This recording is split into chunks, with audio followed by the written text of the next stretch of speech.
Probably not the most exciting thing on the planet, but I've actually got what's called an observer object, which means that at the moment, as you can see, if I pull out, we've got all these different, we've got like 9 squares here. Ignore the UI bit at the top of the screen, that big yellow thing there. That's actually part of the UI. That's actually the coin meter. So I've got 1, 2, 3, 4, 5, 6, 7, 8, 9. But we probably won't be able to see this. Yeah, there is a faint little, you might be able to see it. There's like a faint little white line going around here.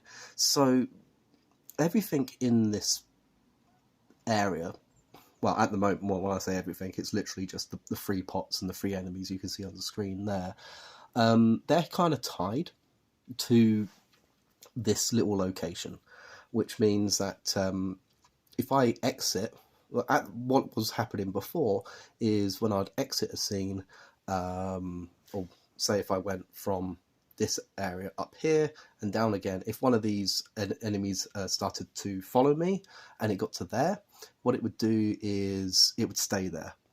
Now what will happen is my character will go out and it'll come back into the scene, and these enemies would revert back to their original home position.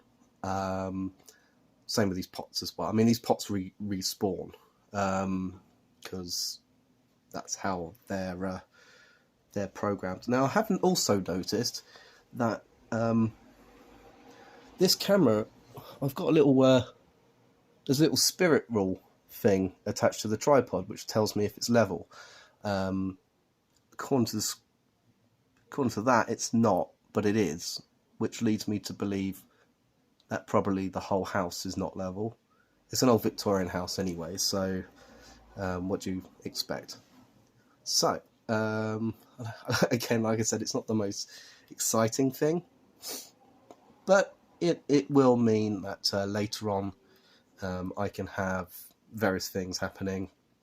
I will be able to change it so when I love this, the fact that these actually break. I remember like early on I was always having trouble with them not breaking.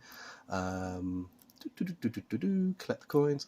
Okay, so as you can see here, this enemy will wander and wander.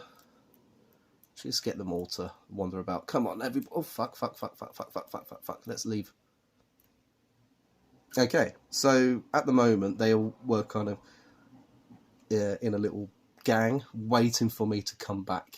And probably what will happen, as you can see here, I've only got like 1.5 hearts left of health. So what would have happened before is I'll come back into the scene and they just completely gank me and I'll get killed straight away.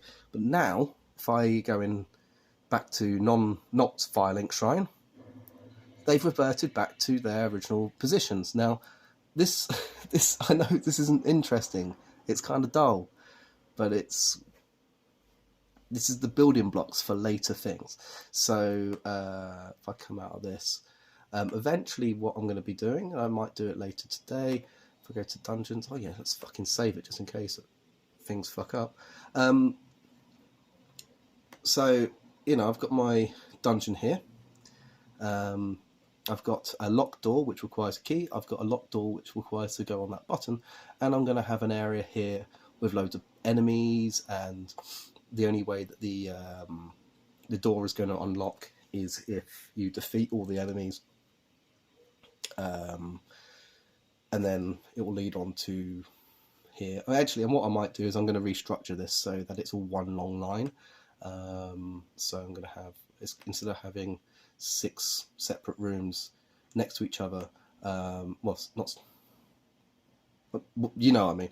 I'm just going to have a long line of rooms going upwards, and then there's going to be a final boss, which I'm kind of working on at the moment.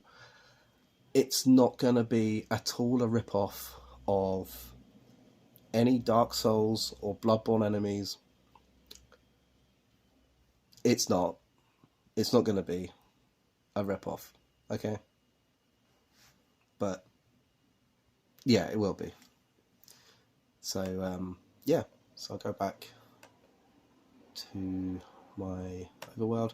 Actually, I want to test this to see if the camera goes in and out of focus. Yeah, so it was only going in and out of focus when I was recording this quite late and it was quite dark. So yeah, so if I go to overworld, so the overworld room inherits from the room script, and the room script here, I've got these little variables here which show up on in Unity, so I can edit them. So if I go to room, there you go.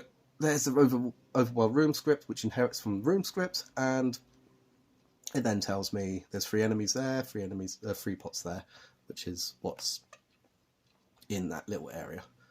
And these are the triggers. So what I can do is I could amend it.